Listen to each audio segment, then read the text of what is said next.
പോലെ എല്ലാ സാധനങ്ങളും വെച്ച് പിടിപ്പിച്ചു. ഏതൊക്കെ ടൈപ്പ് പൂമ്പാറ്റ ഇപ്പോഴെന്ന് അറിയാമോ? നമ്മൾ ആകെ ചെയ്യേണ്ടത് ഇതിൽ എന്തുണ്ട്? തേനുണ്ട്.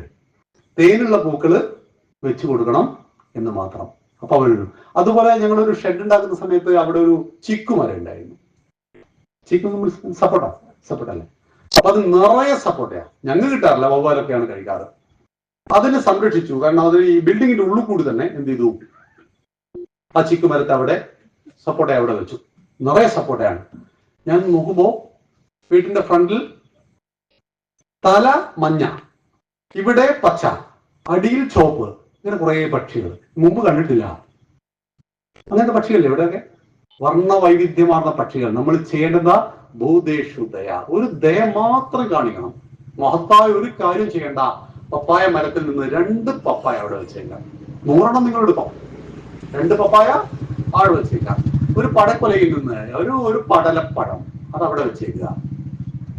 ഒരു മാവിൽ 500 മാങ്ങയുണ്ടെങ്കിൽ അതിന്റെ 10% ആർക്കുള്ള? പക്ഷിമൃഗ കിളികൾക്ക് ഒക്കെ ഉള്ളതാണ്. 50 എണ്ണം. മനസ്സിലായി? അതുകൊണ്ട് നമ്മൾ പറയും തിരുനീര സാധനം ചെയ്ത് പറിക്കരുത്, പക്ഷികൾക്കുള്ളതാണ്. ഇതാണ് ഭൂതേഷു. ഈശാവസ്യമിതം സർവം ജഗത്യാം ജഗത്. ഈശ്വരൻ വസിക്കുന്നു എവിടെ? പഴുതാരയിലും പാമ്പിലും കീരിയിലും ചൊറിപ്പുഴുവിലും കുയ്യാനയിലും തത്വസി നെല്ലും അഹം ബ്രഹ്മാസ്മിയിലും. ഇപ്പൊ സർവചരാചരങ്ങളിലും വസിക്കുന്നത് ഈശ്വരനാണ് എന്ന തിരിച്ചറിവുണ്ടാവുമ്പോൾ ഈ പറയുന്ന പക്ഷികളിലും പൂമ്പാറ്റയിലും കാക്കയിലും ഒക്കെ എന്തെന്നും നമുക്ക് ഈശ്വരനെ കാണുവാൻ കഴിയും. പക്ഷെ തിരിച്ചറിവുണ്ടാവണം. പണ്ട് ഗുരു പറഞ്ഞു കൊടുത്തു എല്ലാത്തിലും ഈശ്വരനുണ്ടത്. അപ്പൊ ശിഷ്യൻ ചോദിച്ചു ആനയിൽ ഈശ്വരനുണ്ടോന്ന് ചോദിച്ചു. ആനയിലും ഈശ്വരനുണ്ടോന്ന് പറഞ്ഞു. അങ്ങനെ ഒരു ആന മതം പൊട്ടി വരുന്നു. പാപ്പാൻ വിളിച്ചു പറഞ്ഞു ഇത് വഴിമാറിക്കോ. അപ്പോൾ ഇയാളിങ്ങനെ ചിന്തിച്ചു, ഗുരുനാഥൻ പറഞ്ഞിട്ടുണ്ടല്ലോ ആനയിൽ എന്തുണ്ട്? ഈശ്വരനുണ്ട്. അപ്പോ ഈ വരുന്ന ആന ആരാണ്?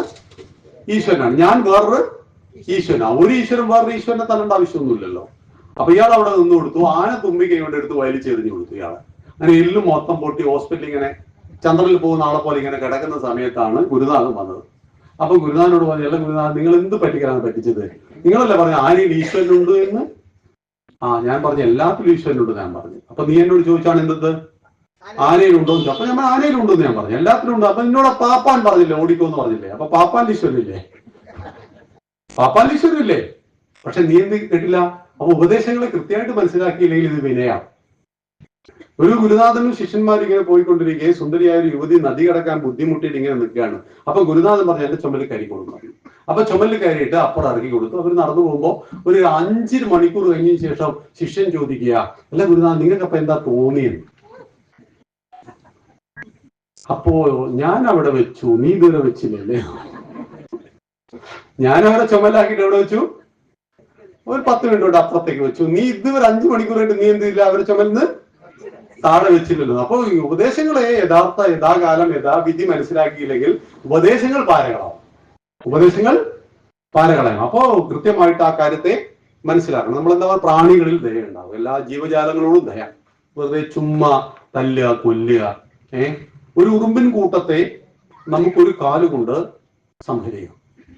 പക്ഷെ ആ കാല് മാറ്റിവെച്ചു പോകുന്നതാണ് ദയ. അറിയാതെ അവശ്യഹിംസയും അനാവശ്യഹിംസയുണ്ട്. നടന്നു പോകുമ്പോൾ, ഞാനിപ്പോ അവിടെ വരെ നടന്നു പോകുമ്പോൾ എത്രയോ പ്രാണികൾ ചത്തുപോകും ഇല്ലേ? ഒന്നും ചെയ്യാൻ പറ്റില്ല. അത് അവശ്യഹിംസയാണ്. ഇതില്ലാതെ പണ്ട് ബുദ്ധന്മാര് ചൂല് കൊണ്ട് അടിച്ചിട്ടൊക്കെ, ഇതൊക്കെ എത്ര ചൂലൊക്കെ എടുത്തിട്ട് ഒരാളെ മുന്നിൽ പോവാ, ഇങ്ങനെ അടിച്ചുകൊണ്ട് പോവാ, ഇതൊക്കെ ബുദ്ധിമുട്ടുള്ള കാര്യമല്ലേ? അങ്ങനെ അഹിംസ വല്ലാതെ അങ്ങോട്ട് ബുദ്ധിമുട്ടായി. അനാവശ്യ ഹിംസയുണ്ട്. അപ്പൊ അനാവശ്യ ഹിംസ എന്താണെന്ന് തിരിച്ചറിഞ്ഞ് അത് ചെയ്യാതിരിക്കുവാനാണ് ഭഗവാൻ ഭൂതേഷു ദയാ. അലോലുപ്തം, ദുരയില്ലായ്മ, ആർത്തിയില്ലായ്മ. ആഗ്രഹം ഉണ്ടാവണം, പക്ഷെ ആഗ്രഹം വേണ്ട ഇല്ലേ? ആഗ്രഹം വേണം. അത്യാഗ്രഹം ഉണ്ടാകുമ്പോൾ കുഴപ്പം എന്താണെന്ന് അറിയാം. ഞാന് പറഞ്ഞല്ലോ മുമ്പ് ബാങ്കിലായിരുന്നു 11 വർഷക്കാലം. അപ്പൊ ഞങ്ങളുടെ ബാങ്കിൽ നിന്ന് ഒരാൾ 50 ലക്ഷം രൂപ ലോൺ എടുത്തു. അത് 10-15 വർഷം കൊണ്ടോ മറ്റോ അടക്കണം. അപ്പോ മന്ത്ലി EMI വരുന്നത് 45,000 മേലെ വരും. ആദ്യത്തെ മാസം കൃത്യമായിട്ട് അടച്ചു. രണ്ടാമത്തെ മാസം അടവ് തെറ്റി.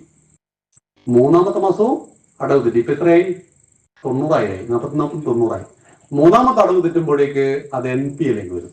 നോൺ പെർഫോമിംഗ് അസറ്റ് എന്ന് പറഞ്ഞ കാറ്റഗറിയിലേക്ക് ബാങ്കിൽ വരും. അപ്പൊ 3ലേക്ക് പോകരുത്. അപ്പൊ അതിന്റെ ഡ്യൂട്ടി എനിക്കാണ്. അപ്പൊ ഞങ്ങള് കമ്പനിക്ക് വലിയ വണ്ടിയൊക്കെ ഉണ്ട്, ബൊലേറോ എന്നുള്ള വണ്ടിയൊക്കെ ഉണ്ട്.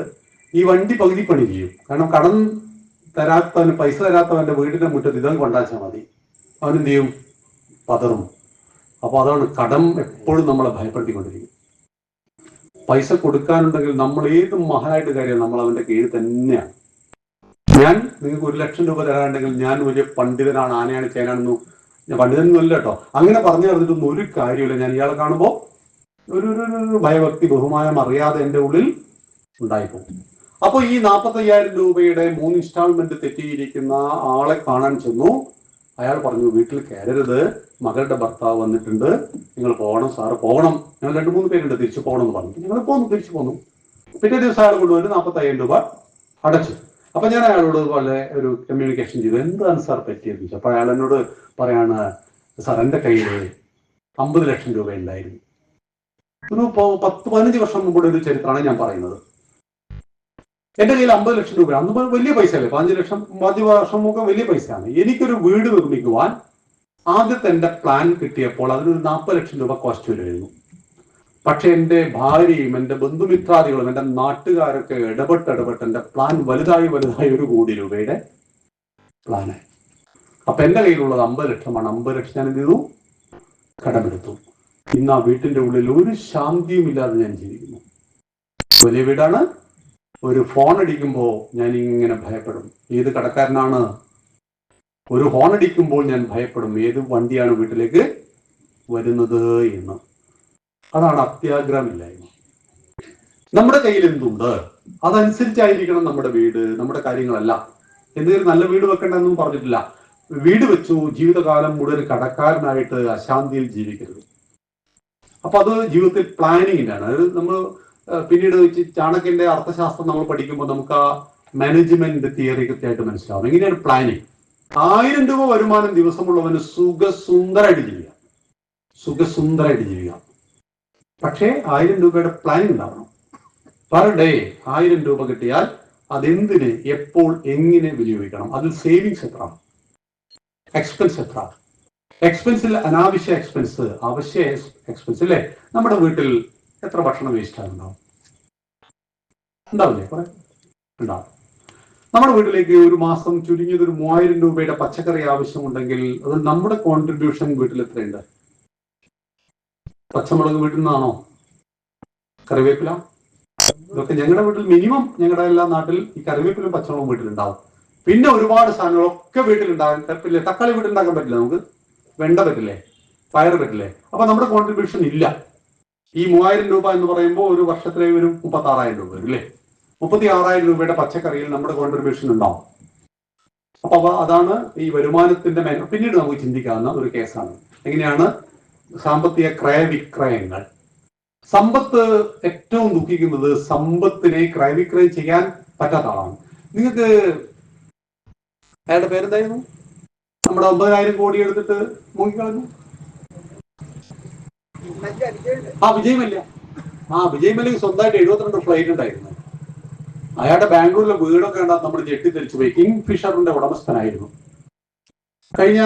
കഴിഞ്ഞ വർഷം ഒരു ആർട്ടിക്കിൾ, ബ്രിട്ടനിലെ അയാള് ഒരു തിരക്ക് പിടിച്ച ട്രെയിനിൽ ഒരു സാധാ യാത്രക്കാരനായിട്ട് ഇങ്ങനെ കമ്പിയും പിടിച്ചിട്ട് യാത്ര ചെയ്യുന്നുണ്ട്. എന്തുപറ്റി?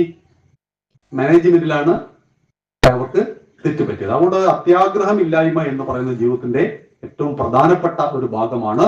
അപ്പൊ എപ്പോഴും നമ്മൾ ചിന്തിക്കണം, ഞാൻ അത് ചെയ്താൽ എന്ത് സംഭവിക്കും? ഇത്രയാണ് അതിന്റെ അടവ് വരുന്നത്. ആ കാർ ഞാൻ എടുക്കോ? എനിക്കൊരു കാർ വേണം, പക്ഷെ ആ കാറിന്റെ ടോട്ടൽ എമൗണ്ട് 50 ലക്ഷമാണ്. 50 ലക്ഷത്തെ ഞാനിങ്ങനെ 50 മാസം കൊണ്ട് ഡിവൈഡ് ചെയ്താൽ മന്ത്ലി ഞാൻ 1 lakh എന്ത് ചെയ്യണോ? ഞാൻ EMI അടക്കണം. എന്റെ ടോട്ടൽ വരുമാനം മാസത്തിൽ 75,000 രൂപയാണ്. 1 ലക്ഷം രൂപ കാറിനടച്ചാലോ ഞാൻ എല്ലാ മാസവും 25,000 കടക്കാരനായിരിക്കും. ഇങ്ങനെ ഓരോന്നിനെ കുറിച്ചും ചിന്തിക്കുകയും ഈ പറയുന്ന ദുരയില്ലായ്മ ഉണ്ടാവണം. അചാപലമാണ് അടുത്തത്. അപ്പൊ അചാപലം എന്ന് പറഞ്ഞാൽ പ്രയോജനമില്ലാതെ വ്യാപരിക്കുക. അത് വളരെ പ്രധാനപ്പെട്ട ഒരു കാര്യമാണ്. പലപ്പോഴും നമ്മൾ പല കാര്യങ്ങളും ചെയ്യും, പക്ഷെ ഒരു പ്രയോജനം ഉണ്ടാവില്ല. ഒരുപാട് റിസ്ക് എടുത്ത് ഞാനിത് ചെയ്തു, പക്ഷെ ആരും വന്നില്ല. നമ്മൾ പറയാറില്ലേ, ഹിന്ദുക്കൾക്ക് വേണ്ടി ഞാൻ ഒരുപാട് കാര്യങ്ങൾ ചെയ്യാൻ നോക്കി, പക്ഷെ ഹിന്ദുക്കൾ നിന്ന് തരുന്നില്ല. ഇങ്ങനെ പറയില്ലേ നമ്മള്? അപ്പൊ അത് പ്ലാനിങ്ങിലെ മിസ്റ്റേക്കാണ്. ഹിന്ദുക്കൾ നിന്ന് തരാത്ത വിഷയവും ഹിന്ദുക്കൾ വരികയൊക്കെ ചെയ്യും, പക്ഷെ അവിടെ പ്ലാനിങ്ങിൽ ഉണ്ടാകുന്ന മിസ്റ്റേക്കുകളാണ്. അപ്പൊ നമ്മൾ ഏതൊരു പ്രവൃത്തി ചെയ്യുമ്പോഴും ആ പ്രവൃത്തിയുടെ റിസൾട്ട് എന്താകും എന്നതിനെ കുറിച്ചൊരു ധാരണ ഉണ്ടാവും. ആ പ്രവൃത്തിക്ക് ഒരു റിസൾട്ട് ഉണ്ടാവും. ആ റിസൾട്ട് എന്തായിരിക്കും? ഞാൻ ഈ റോഡിന്റെ സൈഡിൽ ഒരു വലിയ ആൽമരം വെക്കുന്നു. റിസൾട്ട് 10 വർഷം കൊണ്ട് അതൊരു വലിയൊരു മരമായി തീരുന്നു. അടുത്ത വർഷം റോഡ് വികസിക്കുന്നു, അത് മുറിച്ചു കളയുന്നു. പ്രയോജനമുണ്ടായിരുന്നോ? ആൽമരം അതിന്റെ പെർഫെക്ഷൻ അവസ്ഥയിലേക്ക് എത്തിയിട്ട് ഓസോൺ പാളികൾക്ക് വിള്ളലില്ലാതെ നോക്കുന്ന തലത്തിലേക്ക് അതിന്റെ കാര്യങ്ങളൊക്കെ ചെയ്യുമ്പോഴേക്ക് അതിനെ മുറിച്ചു മാറ്റേണ്ടി വരുന്നു. അപ്പൊ എന്ത് കർമ്മം ചെയ്യുമ്പോഴും അതിന്റെ പ്രയോജനത്തെ കുറിച്ച് കൃത്യമായിട്ട് അറിയണം എന്ന് ഭഗവാൻ നമ്മളോട് പറയുന്നു. അടുത്തത് മാർദ്ദവമാണ്. അതിൻ്റെത് ഹ്രീയാണ്. മാർദ്ദവം മൃദുത്വവും ലജ്ജയും, രണ്ട് കാര്യങ്ങളാണ്. മാർദ്ദവം, ഹ്രീ എന്നാൽ ലജ്ജ. മൃദുത്വം എന്താണ്? സോഫ്റ്റ് ആയിരിക്കും. ആള് സോഫ്റ്റ് ആണ്, നമ്മൾ പറയാറില്ലേ? ആളെ കൈകാര്യം ചെയ്യാൻ വളരെ എളുപ്പമാണ്, ആള് വളരെ സോഫ്റ്റ് ആണ്. നമ്മൾ അങ്ങനെയായിരിക്കും. നമ്മളെ കുറിച്ച് മറ്റുള്ളവർ പറയണം, ആളെ കൈകാര്യം ചെയ്യാൻ എളുപ്പമാണ്. ചില ആളുകൾ, അച്ഛന്മാരൊക്കെ വീട്ടിൽ വന്നാൽ പിന്നെ വേറൊരാൾക്ക് ഓപ്ഷൻ കിട്ടില്ല, മൊത്തം മൂപ്പർ എന്നെ വീട്ടില് വലിച്ചു കയറ്റികളെ. മക്കൾക്ക് എന്തെങ്കിലും ഒരു കാര്യം പറയണമെങ്കിൽ പണ്ടങ്ങനെയായിരുന്നു അല്ലേ? അമ്മയോട് പറയും. ആര് വേണം? ഇടതൊരു കാര്യം അമ്മയാണ് ആരോട് പറയാ? അച്ഛനോട് പറയാം. അങ്ങനെയൊന്നും വേണ്ട. അച്ഛനും അമ്മയ്ക്കും മക്കളിൽ തുല്യ അധികാരവും സ്വാതന്ത്ര്യവും ഉണ്ടാവും. അപ്പോൾ നമ്മൾ മാർദ്ദവമുള്ളവരായിരിക്കണം, വളരെ മൃദുവായിരിക്കണം. നമ്മൾ കൈകാര്യം ചെയ്യാൻ എളുപ്പമാണ്. ചില ആളുകൾ നമ്മുടെ കൂടെ യാത്ര ചെയ്യുന്നു. യാത്ര ചെയ്ത് ഒരു മണിക്കൂർ പിന്നിടുമ്പോ നമ്മൾ ഇങ്ങനെ ടെൻഷൻ അടിക്കുക. എന്റെ ഭഗവാൻ, ഇയാളിപ്പോ ഇവിടെ ഇറങ്ങുക, ഇയാളെ കൈകാര്യം ചെയ്യാനാവില്ല, നമ്മളൊന്നും പറയാൻ സമ്മതിക്കില്ല. പിന്നെ ഇയാൾ വിമർശനങ്ങള്, കുറ്റം പറച്ചല്, ഇതന്നെ. ചില ആളുകൾ അങ്ങനെ കാണാറില്ല. നമ്മുടെ കൂടെ പെട്ട് കഴിഞ്ഞാൽ നെഗറ്റീവ് ഇങ്ങനെ ഫീൽ ചെയ്തുകൊണ്ടിരിക്കും നമുക്ക്. അപ്പൊ നമ്മളിങ്ങനെ ഇയാളിൽ നിന്ന് രക്ഷപ്പെടാൻ പിന്നെ വണ്ടിക്ക് കൈ കാണിച്ച് നമ്മൾ എന്ത് ചെയ്യില്ല? വണ്ടി നിർത്തും. അയാൾ കണ്ടാല് ഇല്ല. അങ്ങനെയുള്ള വ്യക്തിത്വം ആയിട്ട് മാറാൻ പാടില്ല എന്ന് ഭഗവാൻ പറയുന്നു. ഏതൊരാൾക്കും കൈകാര്യം, ഒരു 5 വയസ്സുള്ള കുട്ടിക്ക് നമ്മൾ കൈകാര്യം ചെയ്യാൻ പറ്റണം. 5 വയസ്സുള്ള കുട്ടി വന്നു കഴിഞ്ഞാൽ എങ്ങനെയായിരിക്കും? നമ്മള് മസിൽ പിടിച്ചിട്ടാണോ? ഇല്ല. തറ നമ്മൾ തറയാവണം. ഏത് തറ? ഞാൻ ഉദ്ദേശിച്ച അത്തറയല്ല. നമ്മൾ താഴേക്ക് ഇറങ്ങണം. അവന്റെ തലത്തിൽ ഇരുന്നു കൊണ്ട് അവനോട് കളിച്ച് ചിരിച്ച് തമാശകൾ പറഞ്ഞ് അങ്ങനെയാണ് അവരെ. പ്രായമായ 100 വയസ്സുള്ള ഒരാളെ കണ്ടാലോ, അയാളെയും നമുക്ക് കൈകാര്യം, സമപ്രായക്കാരെയും കൈകാര്യം ചെയ്യാൻ പറ്റണം. അങ്ങനെ എല്ലാവർക്കും കൈകാര്യം ചെയ്യാൻ പറ്റുന്നവരും എല്ലാവരെയും കൈകാര്യം ചെയ്യുന്നവർക്കുമാണ് ഭഗവാൻ പറയുന്നത് മൃദുത്വം, മാർദ്ദവം. ഹ്രീ എന്നാൽ ലജ്ജയാണ്. ലജ്ജ എന്താണ് ജീവിതത്തിൽ? ഏതാ ലജ്ജ? തെറ്റായ ഒരു കാര്യം ജീവിതത്തിൽ ചെയ്തു പോയാൽ അതിൽ ലജ്ജ ഉണ്ടാവും.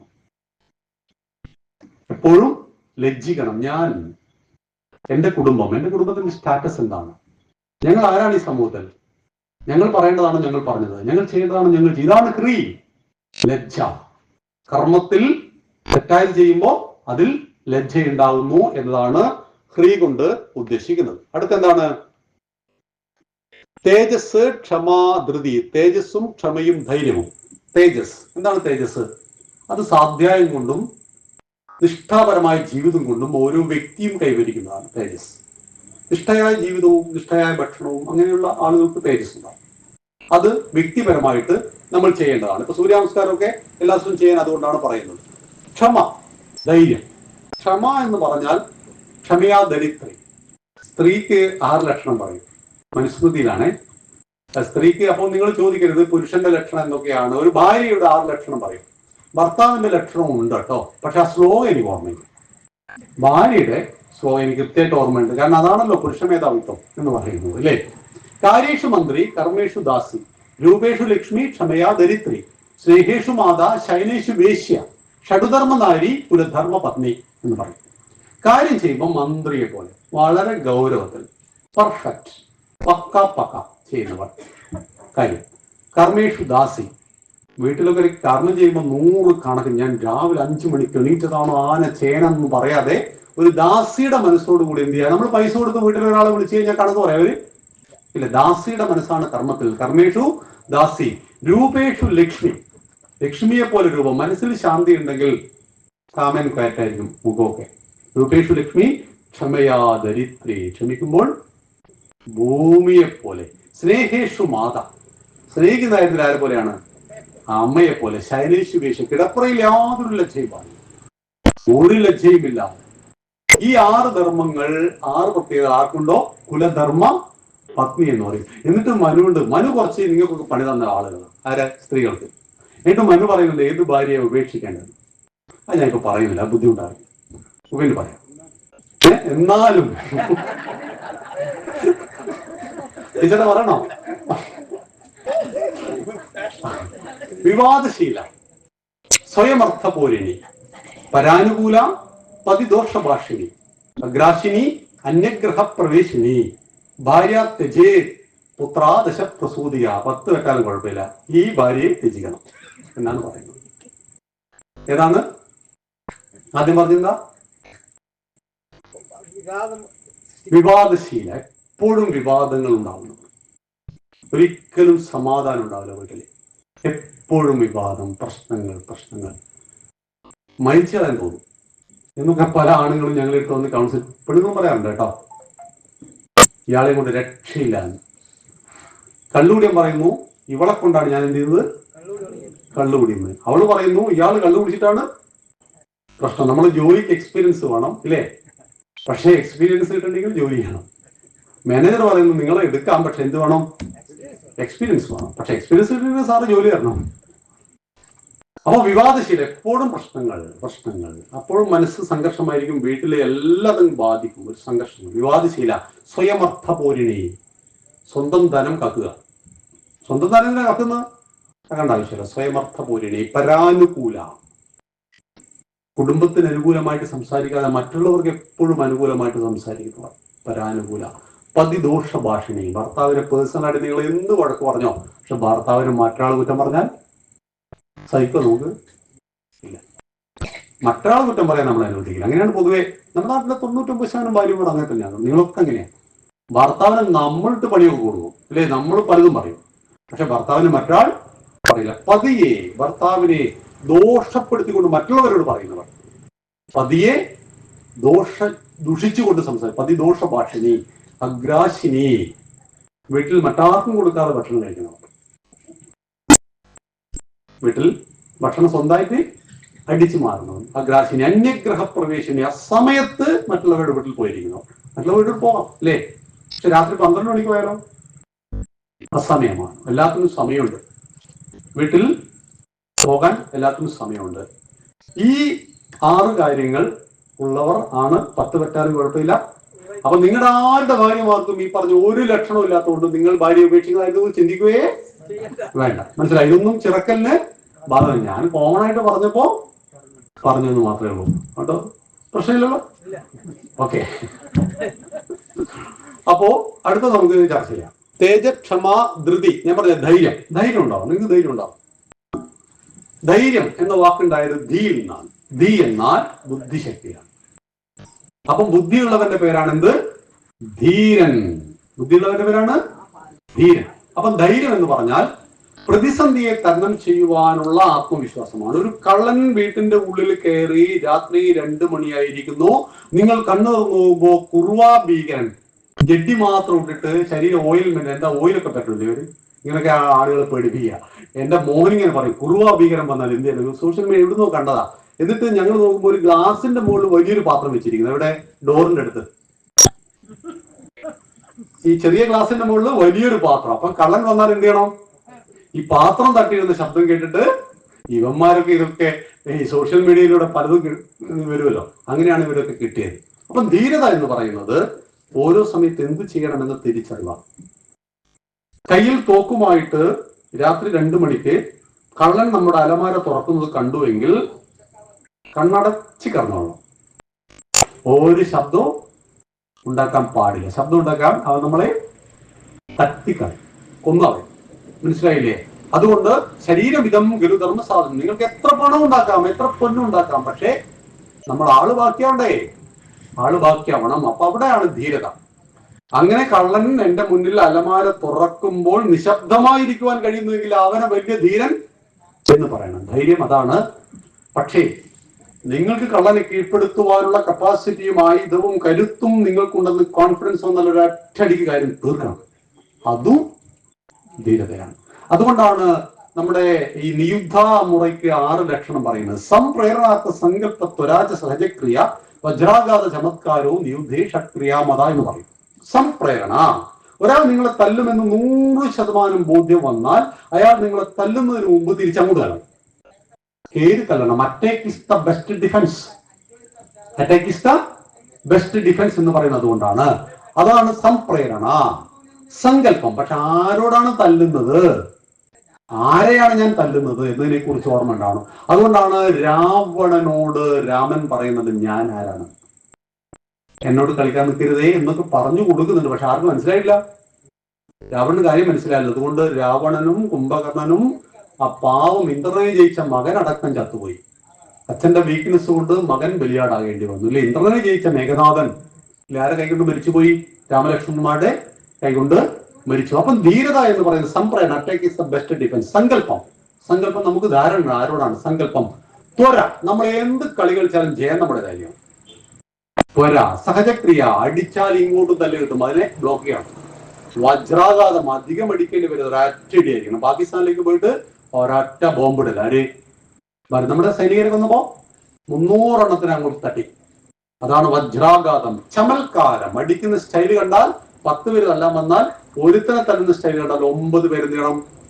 ഓടിക്കൊള്ളണം. ഇത് അറ്റാക്കിലെ നിയമങ്ങളാണ്. നമ്മുടെയൊക്കെ എല്ലാ നിയമമുണ്ട് കേട്ടോ. നമ്മുടെ ഹിന്ദുക്കൾക്ക് ഇല്ലാത്ത നിയമങ്ങളിൽ ഇത് അറ്റാക്കിലെ നിയമങ്ങളാണ്. നിങ്ങൾ ഒരാളെ അറ്റാക്ക് ചെയ്യുമ്പോൾ ഈ 6 നിയമങ്ങൾ എന്ത് ചെയ്യണം? പാലിക്കണം. നിങ്ങളെക്കാൾ എത്രയോ ശക്തനാണ് നിങ്ങൾക്ക് തല്ലേണ്ടി വരുന്നെങ്കിൽ നിങ്ങൾ എന്ത് ചെയ്യണം? സറണ്ടർ ആവണം. അല്ലെങ്കിൽ അയാൾ ഒരൊറ്റടിക്ക് നമ്മൾ കൊന്നുകളയും. മനസ്സിലായില്ലേ? കാല് പിടിച്ചേക്കണം, ആരും കാണരുതെന്ന് മാത്രം. എന്തുകൊണ്ടാ? നമ്മൾ ബാക്കിയാവണ്ടേ. അപ്പൊ നമ്മളെക്കാൾ ശക്തനോട് കളിക്കുമ്പോൾ നമ്മളെപ്പോഴും സറണ്ടർ ആവണം. അത് ലോകം അങ്ങനെ തന്നെയല്ലേ ഇല്ലേ? ഇസ്രായേലിനോട് സൗദി അറേബ്യ സറണ്ടർ ആയിട്ടാ അനങ്ങൂല. ഇപ്പൊ ഈ ഹിസ്ബുള്ളയെയും ഹമാസിനെയും മൊത്തം വകവരുത്തി ഇറാനിൽ കയറിയിട്ട് അവരുടെ നേതാവിനെയൊക്കെ കൊന്നിട്ടും ഒരൊറ്റ ഇസ്ലാമിക രാജ്യം ചെറുവല്ല അനക്കിയിട്ടില്ല. അറിയാം, അഭിപ്രായം അതില്ല. ആ സൗദി അറേബ്യയിൽ ഹമാസിനും ഹിസ്ബുള്ളക്കും അനുകൂലമായിട്ട് ഒരൊറ്റ മുദ്രാവാക്യം വിളിച്ച ജയിലാണ് എന്ന് പറയുകയും പ്രഖ്യാപിക്കുകയും ചെയ്തു. എന്തുകൊണ്ടാ? ശക്തിയാണ്. ശക്തന്റെ മുന്നിൽ അടിയറോ പറയും. ദേവോ ദുർബലഘാതക. ഒരാൾ ദേവിയെ തപസ് ചെയ്തു, ദേവി പ്രത്യക്ഷപ്പെട്ടു, ദേവി പറഞ്ഞു ഞാൻ നിനക്ക് വരമൊക്കെ തരാം, പക്ഷെ ഒരു മൃഗത്തെ ബലിയെ തരണം. അപ്പോൾ ഇയാൾ ചോദിച്ചു അശ്വം നെയ്വ, കുതിര വേണ്ട. ഗജം, ആനയെ തട്ടെ, നെയ്വ വേണ്ട. വ്യാഘ്രം, ഒരു സിംഹത്തെ തട്ടെ, നൈവജ നൈവജ, വേണ്ടേ വേണ്ട. പിന്നെ എന്ത് വേണം? അജാപുത്രോ, എനിക്കൊരു ആട്ടുകുട്ടിയാണ്. എനിക്കൊരു ദേവോ ദുർബലഘാതക. ദേവന്മാര് പോലും ദുർബലന്മാരെ വെച്ചെങ്കിലെ കൊന്നുകളയും. ഹിന്ദുവിൽ അന്ധവിശ്വാസത്തിന്റെ ഭാഗമായിട്ടും മതങ്ങളിൽ വിശ്വാസത്തിന്റെ ഭാഗമായിട്ടും മൃഗബലിയുണ്ട്. പക്ഷെ എല്ലാവരും യോജിക്കുന്ന ഒരൊറ്റ കാര്യമാണ്, ആട്ടിൻകുട്ടിയാണ് എന്ത് ചെയ്യേണ്ടത്? ഇവന് ധൈര്യയുടെ സിംഹത്തെ കൊടുക്കട്ടെ. ഈ പാവ ആട്ടിൻകുട്ടി അയ്യോ കരഞ്ഞുകൊണ്ടേയിരിക്കുന്നു, ഇതിന്റെ കഴുത്താണ് എന്ത് ചെയ്യുന്നത്? അതുകൊണ്ട് എപ്പോഴും ഭഗവാൻ പറയാറുണ്ട്, നിങ്ങൾ ഒരുപാട് അനാവശ്യ സത്യസന്ധത എവിടെയും കാണിക്കരുത്. സത്യസന്ധരായിരിക്കണം, പക്ഷെ അനാവശ്യമായ സത്യസന്ധത കാണിച്ചാൽ നേരെയുള്ള മരമാണ് ആദ്യം മുറിക്കപ്പെടുക എന്ന്. നേരെയുള്ള മരമാണ് ആദ്യം. അനാവശ്യമായ സത്യസന്ധത കാണിക്കരുത്. സത്യസന്ധത ജീവിതത്തിൽ പകർത്തേണ്ടത്, അത് മുറുകെ പിടിക്കേണ്ടതുമാണ്. പക്ഷേ അത് അർഹമായവന്റെ അടുത്താണത് കാണിക്കേണ്ടത്. ഭഗവാൻ തന്ത്രങ്ങൾ തന്നെയാണ് മെനഞ്ഞിരിക്കുന്നത്. രഥത്തിന്റെ ചക്രം താഴെ പോയപ്പോഴാണ് ആരെ കൊല്ലാൻ പറഞ്ഞത്? കർണനെ കൊല്ലാൻ പറഞ്ഞത്. അശ്വത്ഥമാവ് മരിച്ചു. ഭീമ ഒരു ആനയ്ക്ക് അശ്വത്ഥമാവെന്ന് പേര് കൊടുക്കൂ, അതിനെ കൊല്ലൂ എന്ന് യുധിഷ്ഠിരനെ കൊണ്ട് പറയിപ്പിച്ചു. സത്യത്തെ മുറുകെ പിടിച്ചിട്ടുണ്ട്. പക്ഷേ അവിടെ ദ്രോണരെ കൊല്ലാൻ ഇതല്ലാതെ ദ്രോണരിങ്ങനെ സർവനാശം വിതച്ചോണ്ടിരിക്കുക. പാണ്ഡവ പടയെ ഇങ്ങനെ മുച്ചൂടും മുടിച്ചോണ്ട് അന്ന് പകലും പിറ്റേ ദിവസം പകലും ഇയാൾക്ക് കിട്ടിക്കഴിഞ്ഞാൽ തീർന്നേനെ കാര്യം. അതുകൊണ്ട് കൊല്ലാൻ പറഞ്ഞു. ഇതിങ്ങനെ സർവനാശം വിതച്ചുകൊണ്ട് ദ്രോണർ മുന്നോട്ട് പോയാൽ ധർമ്മപക്ഷം പരാജയപ്പെടും. അതുകൊണ്ട് ആനയ്ക്ക് പേര് കൊടുത്തു. എന്ത്? അശ്വത്ഥാമാവ്. തന്ത്രാണ്. അനാവശ്യമായ സത്യസന്ധത ഭഗവാൻ എവിടെയും കാണിച്ചില്ല. ജീവിക്കേണ്ട ഓരോ ദുരാഗ്രഹിയോട് അധർമ്മിയോട് എങ്ങനെ പെരുമാറണം എന്നൊക്കെ ഭഗവാൻ കൃത്യമായിട്ട് നമ്മളെ പഠിപ്പിച്ചിരുന്നു എന്നുകൂടി അറിയുക. അപ്പൊ ഈ ധീരത എന്താണെന്ന് നമ്മൾ പറഞ്ഞു. പിന്നെന്താ? ശൗചം, അത് അറിയാലോ. നീറ്റ്, വൃത്തി. ഭൗതികമായ ശൗചം, ആന്തരികമായ ശൗചം. രണ്ടുതരം വൃത്തിയാക്കലുണ്ട്. മനസ്സിനെ വൃത്തിയാക്കുന്നത് എന്തുകൊണ്ടാ? രാമായണം, ജ്ഞാനപ്പാന, നാരായണീയം. ഇതാണ് അന്ധകരണത്തെ വൃത്തിയാക്കുവാനുള്ള ഉപകരണങ്ങൾ. ആധ്യാത്മികതയാണ്. പുറം ശരീരത്തെ വൃത്തിയാക്കേണ്ടത് ഇങ്ങനെ നമുക്കെല്ലാവർക്കും കുളിക്കണം, പല്ല് തേക്കണം, ശൗചം, ഈ കാര്യങ്ങളൊക്കെ കൃത്യമായിട്ട് ചെയ്യണം. എപ്പോഴും വൃത്തിയുള്ളവരായിരിക്കണം, നീറ്റായിരിക്കണം. പല ഫാമിലിയിലും പ്രശ്നങ്ങൾ ഉണ്ടാവുന്നത് നമ്മുടെ കൗൺസിലിങ്ങിലൊക്കെ വരുമ്പോൾ അറിയാം. ഭാര്യ പറയുന്നു എനിക്കൊരു താല്പര്യമില്ല. എന്റെ കാരണം ഇയാൾ കുളിക്കാറില്ല രാത്രി, മാറിയിട്ട് നിൽക്കാനാവില്ല. ചെറിയൊരു കാര്യമാണ് രാത്രി ഒന്ന് കുളിക്കുക എന്നുള്ളത്. കല്യാണം കഴിച്ച ഞാൻ പറഞ്ഞു കാര്യം മനസ്സിലാവുന്നുണ്ടല്ലോ. അപ്പൊ അവിടെ ശൗചം എന്ന് പറയുന്ന ഒരൊറ്റ കാര്യം പാലിക്കാത്തതുകൊണ്ട് ഫാമിലി തന്നെ കുളമായി പോകുന്നു. മനസ്സിലായല്ലോ? അപ്പൊ ഈ ശൗചത്തെ ജീവിതത്തിൽ പകർത്തണം. ഭഗവാൻ എത്ര സൂക്ഷ്മമായിട്ട് പറയുന്നാലും നിങ്ങൾ ഏറ്റവും നിസ്സാരമായ ഒരു കാര്യം കുളിക്കണം എന്ന കാര്യങ്ങൾ പറയണം ആവശ്യമില്ല. ഇനി ഇതൊക്കെ ഭഗവാൻ എന്ത് ചെയ്യുന്നു? ശൗചത്തിൽ പെടുത്തിയിട്ട് നമ്മുടെ ജീവിത വ്യവസ്ഥയെ കൃത്യമായിട്ട് അവിടെ എന്ത് ചെയ്തിരിക്കുന്നു? ക്രമപ്പെടുത്തിയിരിക്കുന്നു. പക്ഷെ മലയാളീസ് നന്നായിട്ട് കുളിക്കും കേട്ടോ. മറ്റു പല ആൾക്കാർ കുളിക്കാറേ ഇല്ല കേട്ടോ. കുറെ കഴിയുമ്പോഴൊക്കെയാണ് അവർ ചോദിക്കുന്നത് പശുവൊന്നും കുളിക്കാറില്ലല്ലോ, അതിന് പ്രോബ്ലം ഒന്നും ഇല്ലല്ലോ എന്നൊക്കെയാണ്. വൃത്തി മലയാളി തന്നെയാണ്. നമ്മൾ ഉത്തരഭാരതത്തിലേക്ക് പോയാൽ നമുക്ക് കറക്റ്റ് അത് ഫീൽ ചെയ്യും. ഇവന്മാരുടെയൊക്കെ വായിൽ നിറച്ചെന്തായിരിക്കും? പാൻപരാകും ഈ സാധനമായിരിക്കും. എല്ലാ റോട്ടിലും ഇതൊക്കെ തുപ്പുന്നുണ്ടാവും. ഇപ്പം ബംഗാളികൾ നിങ്ങൾ കണ്ടില്ലേ, എവിടെ വരുമ്പോഴും ഇവിടെ വൃത്തിയിൽ മലയാളി തന്നെയാണ്. അത് നമ്മുടെ ഇന്നയാൾ ഇവിടെ ഭരിച്ചത് കൊണ്ടോ അതൊന്നുമില്ല. ഭാരതത്തിന്റെ പാരമ്പര്യം, കേരളത്തിന്റെ പാരമ്പര്യ എഴുത്തച്ഛനും അങ്ങനെ തുടങ്ങുന്ന ആ പാരമ്പര്യം അങ്ങനെയാണ് എന്നറിയണം. ശൗചം. അദ്രോഹി, പരപീഡ ചെയ്യാതിരിക്കുക, ദ്രോഹം ചെയ്യാതിരിക്കുക. അത് കൂടുതൽ വിശദീകരിക്കണ്ടല്ലോ. നാതിമാനിത, തന്റെ യോഗ്യതയെ തന്റെ മുന്നിൽ മറ്റുള്ളവരുടെ മുന്നിൽ അധികമായി പ്രകടിപ്പിക്കാതിരിക്കുക. നമുക്കെല്ലാം യോഗ്യത ഉണ്ടാവും. ആവശ്യപ്പെടാതെ പാട്ട് പാടരുത്. നിങ്ങൾ പാട്ട് പാടാൻ ഒരുപാട് കഴിവുള്ള ആളാണ്. എന്ത് ചെയ്ത് കല്യാണം വിട്ടു പോയാൽ നിങ്ങളുടെ പാട്ട്, മരിച്ച വിട്ടു പോയാൽ നിങ്ങളുടെ പാട്ട്, എവിടെ ചെന്നാലും നിങ്ങളുടെ പാട്ട്. അങ്ങനെ ചില അച്ഛനും അമ്മമാരും കുട്ടികളെയും കൊണ്ടുനടക്കും. ഒരു കുട്ടി പാട്ട് പാടും, നാലാൾ കൂടുന്നിടത്ത് എന്റെ മോനെല്ലാം പാടും, മോനെ ഒരു പാട്ട് പാടൂ. ഈ മോൻ ഇതുകൊണ്ട് ബുദ്ധിമുട്ടില്ല. നമ്മുടെ കഴിവുകൾ ആവശ്യപ്പെടാതെ പ്രദർശിപ്പിക്കാനേ പാടില്ല. വാല്യൂ ഇല്ലാതായിപ്പോ. മനസ്സിലായില്ലേ? നിങ്ങളുടെ കുട്ടി പാട്ട് പാടണമെന്ന് അറിഞ്ഞിട്ട് ലോകം പാടുന്നത് ആ കുട്ടി വരുന്നു, ഒരു പാട്ട് പാടാൻ പറ്റും മോനെ, റിക്വസ്റ്റ് ചെയ്യണം. എന്ത് ചെയ്യണം? റിക്വസ്റ്റ് ചെയ്യണം. എന്നിട്ടാണ് ആ കഴിവ് പ്രദർശിപ്പിക്കേണ്ടത്. അല്ലാതെ അവൻ വരുമ്പോ തന്നെ പാട്ടും കൊണ്ടാണ് വരുന്നത്. നാട്ടുകാരോടോ ഇവൻ ഇപ്പൊ പാട്ട് പാടുമല്ലോ, നമ്മൾ സഹിക്കേണ്ടി വരുമല്ലോ എന്ന് പറയിപ്പിക്കരുത്. അപ്പൊ നമ്മുടെ കഴിവുകളെ അനാവശ്യമായിട്ട് എവിടെയും പ്രദർശിപ്പിക്കുവാൻ പാടില്ല. നമ്മുടെ കഴിവുകൾ ലോകം ആവശ്യപ്പെടുമ്പോൾ പ്രദർശിപ്പിക്കുവാൻ ഉള്ളതാണ്. എങ്കിൽ മാത്രമേ അതിന് വാല്യൂസ്, മൂല്യം ഉണ്ടാവുള്ളൂ എന്ന് ഞാൻ പറഞ്ഞ എല്ലാവരും പറഞ്ഞതാണ്.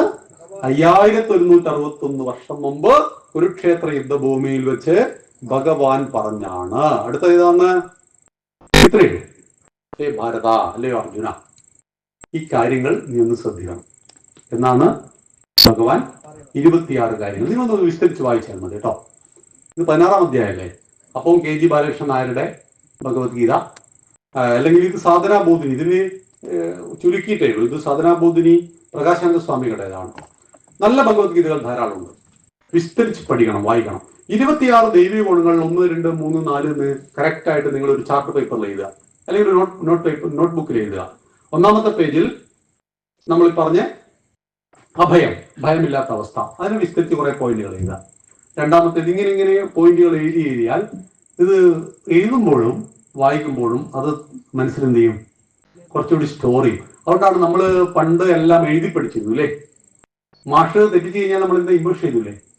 എത്ര പ്രാവശ്യമൊക്കെ എഴുതാ? 100 പ്രാവശ്യമൊക്കെ എഴുതിയില്ല. ഞാനൊക്കെ എഴുതിയിട്ടുണ്ട്. അപ്പോൾ അതങ്ങനെ തറച്ചു പോകും. ഇതുപോലെ ഓരോ കാര്യങ്ങളും എഴുതി പഠിക്കുവാൻ നമ്മുടെ സ്വാധ്യായം ഉണ്ടല്ലോ. 1/2 മണിക്കൂർ പഠിക്കണം, 1/2 മണിക്കൂർ വായിക്കണം, 1/2 മണിക്കൂർ കേൾക്കണം, 1 മണിക്കൂർ മിനിമം നീക്കി വെക്കണം. ഇതിൽ കൂടുതൽ നീക്കി വെക്കാൻ പറ്റുന്നില്ല, ഓക്കെ.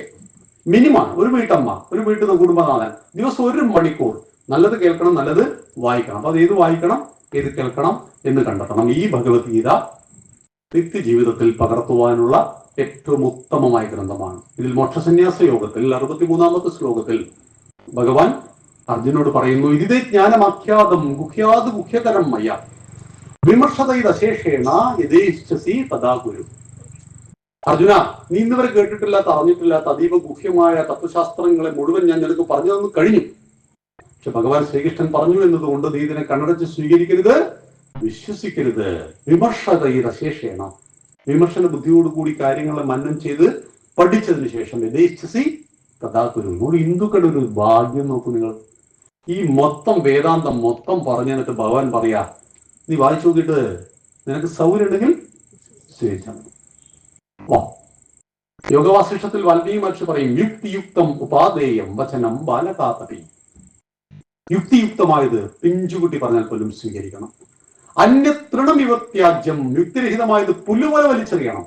അപ്യുക്തം പത്മജന്മനാം, സാക്ഷാൽ ബ്രഹ്മാവ് എന്ന് പറഞ്ഞാൽ പോലും. ഇത് വിശ്വാസിക്ക് പറഞ്ഞല്ല കേട്ടോ, ഇത് ജ്ഞാനിയോട് പറഞ്ഞതാ. വിശ്വാസിയുടെ വിശ്വാസത്തിൽ യുക്തിയൊന്നും ഉണ്ടാവോ? ദൈവമുണ്ട്, ദൈവത്തെ ഈ വിഗ്രഹത്തിലൂടെ കാണുന്നതിന് യുക്തിയൊന്നും ഉണ്ടാവില്ല. അപ്പൊ അവിടെ ഒന്നും യുക്തി കൊണ്ട് പ്രയോഗിക്കുക. ജ്ഞാനിയോട് പറഞ്ഞാണ് ഇത്. യുക്തിയുക്തമായത് പിഞ്ചുകുട്ടി പറഞ്ഞാൽ പോലും സ്വീകരിക്കണം. യുക്തിരഹിതമായത് സാക്ഷാൽ പടച്ച തമ്പുരാൻ എന്ന് പറഞ്ഞാൽ ആരാ? പടച്ചവൻ ആരാണ്? ബ്രഹ്മാവ് പറഞ്ഞാൽ പോലും നിങ്ങൾ എന്ത് ചെയ്യണം? തള്ളിക്കളഞ്ഞേക്കണം എന്ന് യോഗവാസിഷ്ടത്തിൽ വാൽമീകി മഹർഷി പറയുന്നു. എങ്കിൽ ഈ നമ്മുടെ ആശയങ്ങളുടെ കരുത്തൊന്നും ആലോചിച്ചു. ലോകത്തിൽ ഏറ്റവും പ്രാചീന ഗ്രന്ഥം ഏതാ? ഋഗ്വേദാണ്. മതങ്ങളുടെ എല്ലാം പഴക്കം ഒരു 3000 വർഷമാണ്. 2024 വർഷമാണ് ക്രിസ്തു മതം, 1445 വർഷമാണ് ഇസ്ലാം മതം. 10,000-കണക്കിന് വർഷങ്ങളുടെ പഴക്കമാണ് ഈ സനാതന ധർമ്മം. അതിന്നും ശ്രേഷ്ഠമായി ഉജ്ജ്വലമായി ജീവിച്ചിരിക്കുന്നു. എന്തുകൊണ്ടാ? സ്വാധ്യായം. ഇത് പഠിച്ച് പകർന്നു കൊടുക്കുവാൻ എല്ലാ കാലത്തും ആളുണ്ടായി. പണ്ട് ഭാരതത്തെ 700 വർഷക്കാലം ഭരിക്കുന്ന സമയത്ത് എന്ത് കളിച്ചിട്ടും ഭാരതത്തിലെ ഗ്രാമങ്ങളെ തകർക്കാൻ കഴിയുന്നില്ല. അപ്പോൾ ഈ ഇസ്ലാമിക തീവ്രവാദികളായ ഭരണാധികാരികൾ കണ്ടെത്തി അതിന്റെ കാരണം സന്യാസിമാരാണ്. പ്രചാരകന്മാരായ സന്യാസിമാർ ഗ്രാമഗ്രാമാന്തരങ്ങളിൽ യാത്ര ചെയ്തുകൊണ്ട് സജ്ജന സമ്പർക്കം നടത്തി, സത്സംഗങ്ങൾ നടത്തി, ഈ ധർമ്മത്തെയും സത്യത്തെയും അവർ മുറുകെ പിടിക്കുന്നതുകൊണ്ടാണ് അവരെ ഇങ്ങനെ വരിവരിയായി നിർത്തി അവരോട് ചോദിച്ചു, നിങ്ങൾക്ക് എന്തിനാ ലിംഗം? ഇതിന്റെ എല്ലാവരുടെയും ലിംഗം ഛേദിച്ചു കളഞ്ഞു. സന്യാസിമാരെ കൂട്ടത്തോടെ കൊല്ലാൻ തുടങ്ങിയപ്പോഴാണ് അഖാഡകൾ രൂപപ്പെട്ടത്. നമ്മൾ പറയാറില്ല, ഉടുതുണിയില്ലാതെ വരുന്നവര് പലരും വൃഷണം ലിംഗത്തെ ഉപേക്ഷിച്ചു. സ്ത്രീയോട് കാമം തോന്നുന്നത് എന്റെ ധർമ്മത്തിന്റെ പ്രവർത്തനം തടസ്സമാകുമെന്ന് കരുതിയിട്ട് അവർ ലൈംഗിക ആസക്തിയെ ഉപേക്ഷിക്കുവാൻ വൃഷണം തകർത്തു കളഞ്ഞു. അവരുടെ ത്യാഗമാണ് ഇന്ന് നിങ്ങളും ഞാനും ഇവിടെ ഇങ്ങനെ ഒന്നിച്ചിരിക്കാൻ കാരണം. നമ്മൾ ചിന്തിക്കുന്നു, നമ്മുടെ നാട്ടുകാർ ചിന്തിക്കുന്നു, ഉടുതുണിയില്ലാതെ വരുന്ന നാഗസന്യാസിമാർ. എപ്പോഴാണ് അവർ തുണി ഉപേക്ഷിച്ചത്? ശരീരബോധത്തെ അവർ ഉപേക്ഷിച്ചപ്പോഴാണ് അവർക്ക് തുണി ഉപേക്ഷിക്കേണ്ടി വന്നത്. നമുക്ക് വേണ്ടി, രാഷ്ട്രത്തിനും ധർമ്മത്തിനും വേണ്ടി അവർ എല്ലാത്തിനെയും ഉപേക്ഷിച്ചു. സ്വന്തം വസ്ത്രബോധമാണ് മനുഷ്യന്റെ ഏറ്റവും വലിയ ബോധം. വസ്ത്രം ഇല്ലാതായിപ്പോയുള്ള അവസ്ഥ. നമ്മളെ ഒരാൾ ഇവിടെ പെട്ടെന്ന് വസ്ത്രം ഇല്ലാതായിപ്പോയി, എന്തായിരിക്കും അവസ്ഥ? അതിന് വലിയൊരു അവസ്ഥയുണ്ടോ? ആ വസ്ത്രമില്ലാതെ നടുറോട്ടിലൂടെ ഇതാ കുംഭമേള 14-ാം തീയതി തുടങ്ങി, ജനുവരി 14 പൂർണ്ണ കുംഭമേളയാണ്. ആ കുംഭമേളയിൽ നാഗസന്യാസിമാരടക്കം വരുമ്പോ ഇവരെവിടുന്ന് വരുന്നത് നമുക്കറിയില്ല, അവരെവിടേക്ക് പോകുന്നു എന്നറിയില്ല. കോടിക്കണക്കിന് ആളുകൾ വരുന്നുണ്ട്. പക്ഷെ ഇന്ന് വരെ അവരുടെ പേരിൽ ഒരു കേസ് ഉണ്ടായിട്ടില്ല. ലോകത്തിന് ഒരു ഉപദ്രവവും ഇല്ല. ഈ വസ്ത്രം അങ്ങനെ മൂടിയ ആളുകളാണ് ഇവിടെയും പൊട്ടിത്തെറിക്കുന്നത്, അല്ലേ? വസ്ത്രമില്ലാത്തവർ എവിടെയെങ്കിലും പൊട്ടിത്തെറിച്ചോ? എവിടെയോ പൊട്ടിത്തെറിച്ചില്ല. അവൻ ലോകത്തിന് ഒരു അനീതിയും സമ്മാനിച്ചില്ല, ലോകത്തിനോട് ഒരു അക്രമവും കാണിച്ചിട്ടില്ല. അവൻ ഉണ്ടോ? പക്ഷെ മലയാളി ചർച്ച ചെയ്യുന്നത് നാഗസന്യാസിമാർ ലിംഗം കാണിക്കുന്നു, നാഗസന്യാസിമാർക്ക് എന്തില്ല? പാന്റ് ഇല്ല. ഇതൊക്കെയാണ് നമ്മൾ ചർച്ച ചെയ്യുന്നത്. അവിടെയാണ് കൃത്യമായ മറുപടി. എങ്ങനെയാണ് അവർ നാഗസന്യാസിമാരായത്? എപ്പോഴാണ് അവർക്ക് ഇതെല്ലാം ഉപേക്ഷിക്കേണ്ടി വന്നത്? ആർക്ക് വേണ്ടിയാണ്? ധർമ്മത്തിന് വേണ്ടി. എന്താണ് ധർമ്മം? ജഗതഃ സ്ഥിതി കാരണം പ്രാണിനാം സാക്ഷാത് അഭ്യുദയ നിശ്രേയസ യദഹു യഹ സഹ ധർമ്മ. ലോകത്തിന്റെ നിലനിൽപ്പിന് കാരണമാകുന്ന മൂല്യങ്ങളുടെ ആകത്തുക പ്രാണിനാം. പ്രാണി ഇവിടെ ഉദ്ദേശിച്ചത് മനുഷ്യനാണ്. മനുഷ്യന്റെ സാക്ഷാത് ശരിയായ അഭ്യുദയ നിശ്രേയസം, ഭൗതികവും ആധ്യാത്മികമായ പുരോഗതിക്ക് ഉതകുന്നതെന്തോ അതാകുന്നു ധർമ്മം. ശങ്കരാചാര്യ സ്വാമിയുടെ വ്യാഖ്യാനമാണ്. ജഗതഃ സ്ഥിതി കാരണം പ്രാണിനാം സാക്ഷാത് അഭ്യുദയ നിശ്രേയസ യദഹു യഹ സഹ ധർമ്മ ബ്രാഹ്മണാഭ്യ വർണ്ണിഭി ആശ്രമിപ്പിച്ച ശ്രേയോ അർത്ഥിതി അനുഷ്ഠീയ മനഃ. ആശ്രമികളാൽ, അതായത് 4 ആശ്രമങ്ങൾ നമുക്കുള്ളത്: ബ്രഹ്മചര്യം, ഗൃഹസ്ഥാശ്രമം, വാനപ്രസ്ഥം, സന്യാസം. ബ്രാഹ്മണർ തുടങ്ങിയ വർണ്ണങ്ങളാൽ, ബ്രാഹ്മണൻ, ക്ഷത്രിയൻ, വൈശ്യൻ, ശൂദ്രൻ, എല്ലാവരാലും അനുഷ്ഠിക്കപ്പെടേണ്ടതാണ് ഇത് ധർമ്മം. ശൂദ്രൻ അവന്റെ ധർമ്മം ചെയ്യണം, വൈശ്യൻ കച്ചവടം ചെയ്യണം, ക്ഷത്രിയൻ യുദ്ധം ചെയ്യണം, ബ്രാഹ്മണൻ ഗുരുനാഥനാവണം, ശാസ്ത്രകാരനാവണം. എല്ലാവരും അവിടെ ഡ്യൂട്ടിയെ ചെയ്യണം. ലോകാ സമസ്ത സുഖിനോ ഭവന്തു എന്ന ശ്ലോകത്തെ കുറിച്ച് ഒരാൾ വിസ്തരിച്ച ഒരു ഇടതുപക്ഷ സഹായത്തിൻ പറഞ്ഞു, അതിന്റെ മേലൊരു വരിയുണ്ടല്ലോ, എന്തായിരുന്നത്? ഗോ ബ്രാഹ്മണേഭ്യ ശുഭമസ്തു നിത്യം ലോകാസമസ്ത സുഖ. പശുക്കൾക്കും ബ്രാഹ്മണർക്കും സുഖം ഉണ്ടായാൽ സമസ്ത ലോകത്തിനും സുഖം ഉണ്ടാവും. പക്ഷെ ഇവൻ അതിന്റെ മേലെയുള്ള മറ്റു രണ്ടുപേരും വിട്ടുകളഞ്ഞു. സ്വസ്തി പ്രജാഭ്യാം പരിപാലയന്താം ന്യായേന മാർഗേണ മഹിം മഹീഷ ഗോ ബ്രാഹ്മണേഭ്യ ശുഭമസ്തു നിത്യം ലോകാസമസ്ത സുഖിനോ ഭവന്തു. ഇതാണ് ശ്ലോകം പൂർണ്ണം. സ്വസ്തി, എല്ലാവർക്കും ശാന്തി. പ്രജാഭ്യാം പരിപാലയന്താം, പ്രജകൾ പരിപാലിക്കപ്പെടണം. എങ്ങനെ? ന്യായേണ മാർഗേണ, ന്യായത്തിന്റെ മാർഗത്തിൽ. ആരാൽ? മഹിം മഹീഷ, ഭൂമി ഭരിക്കുന്ന രാജാക്കന്മാരാൽ. ഭൂമി ഭരിക്കുന്ന രാജാക്കന്മാർ ന്യായത്തിന്റെ മാർഗത്തിൽ രാജ്യം ഭരിച്ചാൽ എവിടെയും സ്വസ്തി. ബ്രാഹ്മണനും ഗോക്കിനും ശാന്തി ഉണ്ടായാൽ ഗോ ബ്രാഹ്മണേഭ്യ ശുഭമസ്തു നിത്യം. ഗോ അഗ്രികൾച്ചർ, കാർഷികതയുടെ പര്യായമായിട്ട് ഒരു മൃഗത്തെ എടുക്കണമെന്ന് പറഞ്ഞാൽ പോത്തിനാണ് എടുക്കുക? അല്ല, പശുവിനെയാണ് എടുക്കുക. ഈ ഭാരതത്തിൽ 70% ആളുകൾ ഇന്നും കാർഷിക വൃത്തിയെ ആശ്രയിക്കുന്നു. അപ്പം ഗോക്കൾക്ക് ശാന്തി ഉണ്ടായാൽ, കാർഷികതയ്ക്ക് ശാന്തി ഉണ്ടായാൽ, ബ്രാഹ്മണൻ ബ്രഹ്മതത്വത്തെ അറിഞ്ഞ ശാസ്ത്രകാരനും അധ്യാപകനും സമൂഹത്തിൽ ലീഡ് ചെയ്യുന്നവരും തത്വജ്ഞാനികൾക്കും ശാന്തി ഉണ്ടായാൽ ലോക സമസ്ത സുഖിനോ ഭവന്തു, സമസ്ത ലോകവും സുഖത്തിൽ വസിക്കും. വസുദൈവ കുടുംബകം. നീ നിന്നെ പോലെ നിന്റെ ആൾക്കാരെ സ്നേഹിക്കണം, നല്ലത്. നീ ഭക്ഷണം കഴിക്കുമ്പോൾ നിന്റെ 4 അയൽപക്കങ്ങൾ വിളിച്ചു ചോദിക്കണം, നല്ലത്. പക്ഷെ അയൽക്കാരൻ അന്യനാണെന്ന ബോധം ഇതിനുണ്ട്. അയൽക്കാരൻ അന്യനാണെന്ന ബോധത്തിൽ നിന്നാണ് വിളിച്ചു നോക്കലും സ്നേഹിക്കാനൊക്കെ പറയുന്നത്. ഭാരത പറഞ്ഞു വസുദൈവ കുടുംബകം, ഈ ലോകം തന്നെ നിന്റെ കുടുംബമാണ്. പിന്നെ എന്തിനാണ് വിളിച്ചു ചോദിക്കുന്നത്? വീട്ടിലാരോടും നമ്മൾ വിളിച്ചു ചോദിക്കേണ്ട ആവശ്യമുണ്ടോ? ഭക്ഷണ സമയത്ത് എല്ലാവരും ഒന്നിച്ചു മതി വരില്ലേ? ആ ഭാവമാണ്. കൃണുന്തോ വിശ്വമാര്യം അമൃതസ്യ പുത്ര. മനുഷ്യനെ പാപികൾ എന്ന് വിളിച്ചോ? മനുഷ്യനെ അടിമകൾ എന്ന് വിളിച്ചോ? ദൈവത്തിന്റെ ദാസന്മാരെന്ന് വിളിച്ചോ? വിളിച്ചില്ല. അമൃതസ്യ പുത്ര, അമൃതത്വത്തിന്റെ അരുമക്കിടാങ്ങളെ എന്ന് മനുഷ്യ സമൂഹത്തെ അഭിസംബോധനം ചെയ്തവരാണ് ആര്? നമ്മൾ ഹിന്ദുക്കൾ, നമ്മൾ സനാതന ധർമ്മികൾ. നമ്മുടെ ഭാരതീയ ദർശനം അതിൽ അഭിമാനിക്കുക. സമസ്ത ലോകത്തിനും വെളിച്ചം വിതറിയ നക്ഷത്രങ്ങളിൽ വസിക്കുന്നവരെ, നിങ്ങൾക്ക് പോലും ശാന്തി ഉണ്ടാകട്ടെ. ഓം ദ്യൗ ശാന്തി, അന്തരീക്ഷം ശാന്തി, പൃഥിവി ശാന്തി, ആപശാന്തി, ഔഷധയ ശാന്തി. എന്നിട്ട് പറയും ശാന്തി ദേവ ശാന്തി. ശാന്തി നൽകുന്ന ഒരു ദേവി അകലങ്ങളിൽ എവിടെയെങ്കിലും ഉണ്ടെങ്കിൽ ആ ദേവിക്ക് പോലും ശാന്തി ഉണ്ടാകട്ടെ എന്ന പ്രപഞ്ചത്തിനും അതീതമായ കാഴ്ചപ്പാട് വെച്ചു പുലർത്തിയ ഈ പവിത്രമായ സനാതന ധർമ്മത്തെ ഊട്ടി ഉറപ്പിക്കുവാൻ വേണ്ടി നമ്മുടെ സുരേഷ് വർമാജിയുടെ നേതൃത്വത്തിൽ 51 ദിവസം നടക്കുന്ന ഈ ഒരു മഹായജ്ഞത്തിൽ 2 ദിവസം എന്നെ പങ്കെടുപ്പിച്ചതിൽ വളരെ വളരെ നന്ദി. അടുത്ത വർഷം നമുക്ക് വീണ്ടും കാണാം. നന്ദി, നമസ്കാരം.